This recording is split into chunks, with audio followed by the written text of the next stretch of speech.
Cricket Manchester টেস্টে innings পরাজয় এড়াতে লড়ছে ভারত। দ্বিতীয় ইনিংসে ব্যাটিংয়ে নেমে চতুর্থ দিন শেষে ভারত 2 উইকেটে করেছে 174 রান।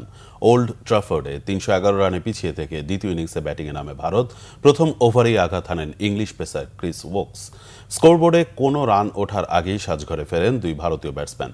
ওভারের চতুর্থ ও পঞ্চম বলে জোড়া শিকার ওকসের 4 বল খেলে রানের খাতা খোলার আগেই সাজঘরে ফেরেন যশস্বী জয়সওয়াল। পরের বলেই সাই সুদর্শন আউট হয়ে প্যাভিলিয়নে হাঁটা ধরেন। ইনিংস পরাজয়ের শঙ্কায় পড়ে টিম ইন্ডিয়া। সেখান থেকে দলকে অনেকটাই বিপদমুক্ত করেন লোকেশ রাহুল ও অধিনায়ক শুভমান গিল। তৃতীয় উইকেটে দুজন গড়েন অবিচ্ছিন্ন 174 রানের জুটি। যদিও ইনিংস পরাজয় এড়াতে শেষ দিনে আরও 137 রান প্রয়োজন ভারতের। এর আগে 7 উইকেটে 544 রান নিয়ে চতুর্থ দিন সকালে ব্যাটিংয়ে নামে ইংল্যান্ড।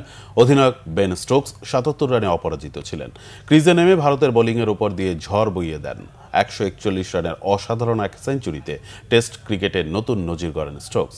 ইংল্যান্ডের প্রথম এবং বিশ্বের পঞ্চম অধিনায়ক হিসেবে একই টেস্টে ইনিংসে 5 উইকেট এবং 100 রান করার নজির গড়েন স্টোকস। প্রথম ইনিংসে 150 রান করেন Joe Root. England all out হওয়ার আগে স্কোরবোর্ডে জমা করে 669 রান।